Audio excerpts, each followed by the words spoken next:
एक समय की बात है। रामपुर नामक गांव में शंकर नाम का एक गरीब किसान रहा करता था। शंकर बहुत ही मेहनती किसान था। शंकर हर दिन एक जमींदार के यहाँ काम करने जाता था, लेकिन जमींदार उसे कुछ खास मजदूरी नहीं दिया करते थे। एक दिन शंकर जमींदार के घर कुछ पैसे मांगने गया। मालिक, मालिक, घर पर हो मालिक? अरे शंकर, तुम आओ आओ। अच्छा हुआ तुम सुबह सुबह ही आ गए। आज खेतों में सिंचाई करनी है। जल्द से जल्द आज सारे काम हो जाने चाहिए, समझे? मालिक, बात ये थी, आज मेरे घर में अनाज का एक दाना भी नहीं है मालिक, और बिटिया भी बीमार है। मुझे कुछ पैसे उधार मिल जाते तो अच्छा होता मालिक। अच्छा, तो कामचोर तू उधार मांगने आया है? अपने खेतों में तो कुछ कर नहीं पाता और मजदूरी कर अपना पेट भी नहीं भर पाता। दया करो मालिक, आप तो जानते हो मेरे बड़े भैया ने सारी अच्छी जमीन अपने नाम कर ली और मुझे बंजर जमीन दे दी। भला मैं उस जमीन में फसल कैसे उगा सकता हूँ मालिक? अब आप ही बताइए। बहुत अच्छे से जानता हूँ, अच्छे से जानता हूँ मैं तुम जैसे आलसी लोगों को। चलो निकलो यहाँ से। मालिक, मालिक दया करो मालिक, मेरी बेटी को मुझे अस्पताल लेकर जाना है। मैं कल आकर आपके सारे खेतों की सिंचाई कर दूंगा मालिक। बस कुछ अनाज और कुछ पैसे दे दो मालिक, दया करो मालिक। अच्छा अच्छा ठीक है, लेकिन कल तुम्हें एक नहीं बल्कि मेरे 2 नहर वाले खेतों की सिंचाई करनी होगी। अगर मंजूर है तो बोलो। जी मालिक, मैं कर दूंगा, मैं कर दूंगा मालिक।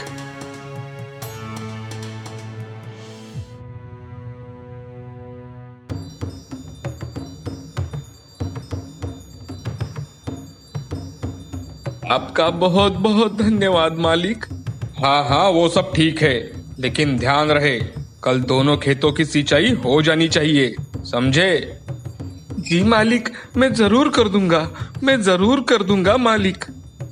अगर बड़े भैया मेरे साथ धोखा ना करते तो मुझ पर ऐसी नौबत नहीं आती। आज मेरे परिवार को मेरे कारण भूखा रहना पड़ रहा है।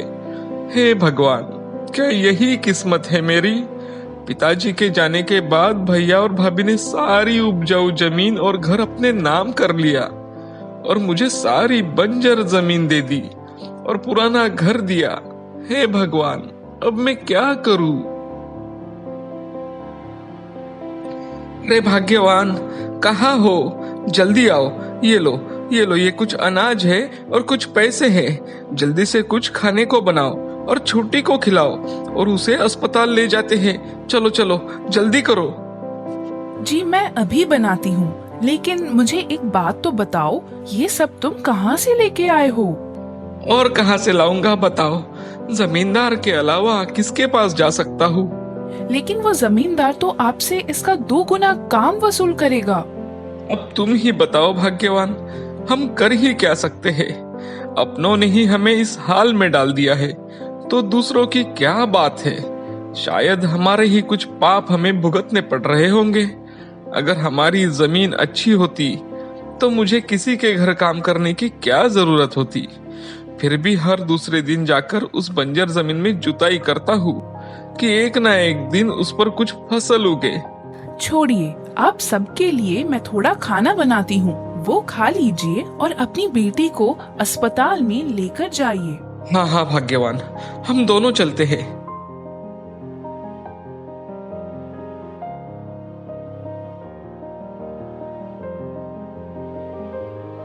अरे बाप रे, कब से बुखार है आपकी बेटी को? बहुत ही तेज बुखार है। जी जी, यही कुछ 3-4 दिन हो गए। अगर आपको पता था तो जल्द ही क्यों नहीं लेकर आए इसे अस्पताल? इसकी जान भी जा सकती थी। अब इसे 3 दिन तक यहाँ भर्ती करना होगा, तभी इसकी तबीयत में सुधार आएगा। जी डॉक्टर साहब, मेरी बेटी को कुछ नहीं होना चाहिए। आप इसका इलाज तुरंत शुरू कर दीजिए डॉक्टर साहब। अब हम पैसों का इंतजाम कैसे करेंगे?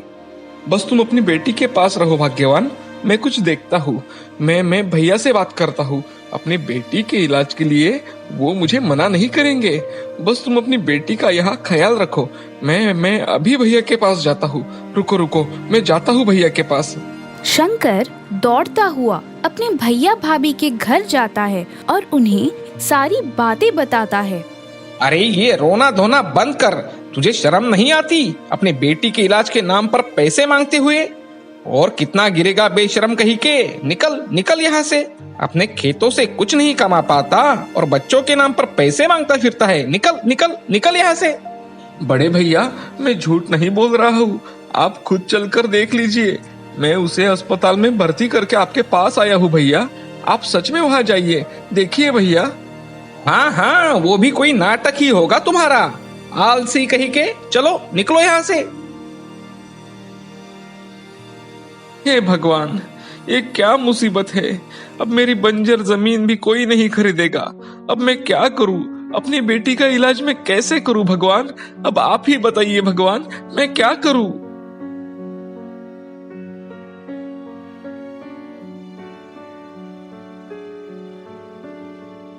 अरे अरे, ये क्या?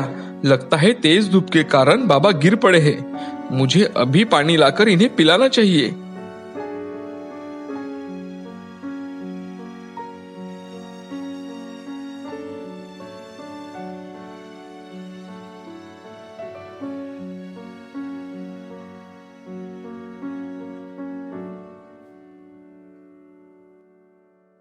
ये लो साधु बाबा, ये लो, ये पानी पियो। तेज धूप के कारण आपको चक्कर आई होगी। पीजिए पीजिए, पानी पीजिए बाबा, पानी पीजिए। धन्यवाद बेटा। आओ बाबा आओ, इस पेड़ के नीचे बैठ जाओ बाबा। यहाँ बैठ जाओ, यहाँ। हाँ हाँ, बैठो बैठो, यही बैठो बाबा। बेटे, मैं तो एक साधु हूँ, हमेशा भटकता रहता हूँ, लेकिन तुम इस घने जंगल में अकेले क्या कर रहे हो बेटा? शंकर साधु बाबा को सारी हकीकत बता देता है। शंकर की बातें सुनने के बाद साधु बाबा शंकर से कहते हैं, ये लो बेटा, मेरे पास कुछ सोने के सिक्के हैं, ये तुम रख लो और अपनी बेटी का अच्छे से इलाज करवाओ। और हाँ, ये बैल भी तुम अपने साथ लेकर जाओ, इससे तुम अपने खेतों की जुताई करना। ये एक जादुई बैल है, इससे तुम्हारा बंजर खेत उपजाऊ हो जाएगा, तुम्हारा कल्याण हो जाएगा। बस मेरी एक बात हमेशा याद रखना, तुम्हारी जो भी कमाई होगी उसका आधा हिस्सा तुम लोगों की सेवा में लगाना। लेकिन साधु बाबा, अगर ये सब आप मुझे दे देंगे तो आपके पास कुछ नहीं रहेगा बाबा। बेटा, मैं तो एक सन्यासी हूँ, मुझे इन सब की क्या जरूरत है।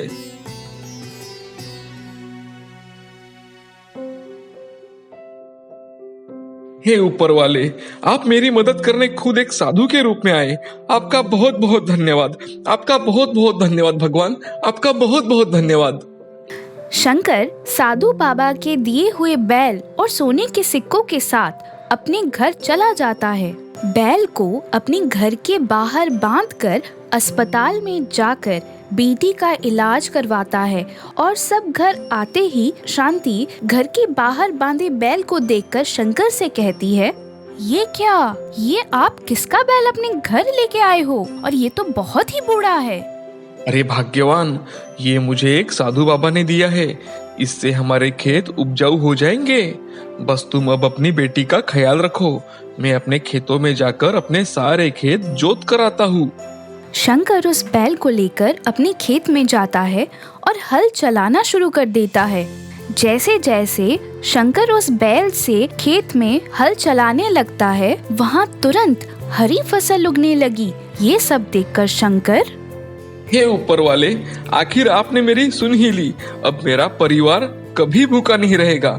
आपका कोटि कोटि धन्यवाद प्रभु, कोटि कोटि धन्यवाद। उस साल पूरे गांव में सबसे ज्यादा फसल शंकर की ही हुई थी और ये बात पूरे गांव में फैल गई। सब गांव वाले शंकर से मिलने जाते हैं। अरे वाह शंकर, तुमने तो कमाल कर दिया भाई, बंजर जमीन में सबसे ज्यादा फसल कमाई है तुमने। हाँ भाई, बात तो बिल्कुल सही है। अरे भाई, ये सब ऊपर वाले की कृपा है और ये सब मेरे इस जादुई बैल की वजह से हुआ है। इसी की वजह से मेरी बंजर जमीन उपजाऊ हुई है। क्या जादुई बैल? हाँ भाई, ये बैल मुझे एक साधु बाबा ने दिया था, तभी ये सब हो पाया है।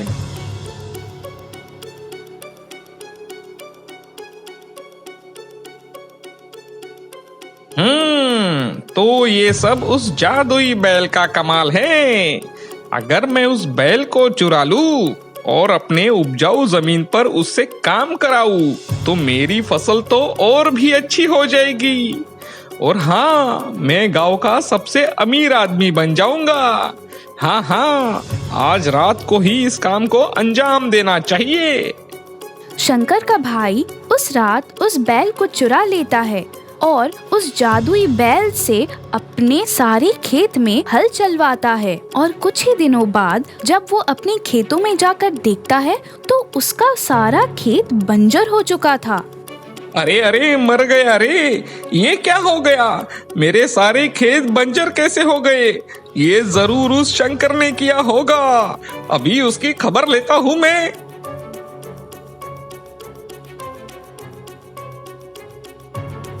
अरे ओ शंकर, बाहर निकल, बाहर निकल।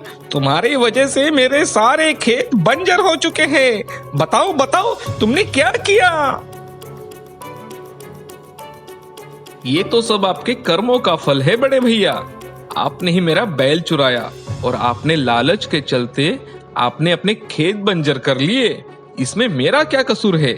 और हाँ, वैसे भी मैंने पुलिस में शिकायत कर दी थी कि मेरा बैल किसी ने चोरी किया है।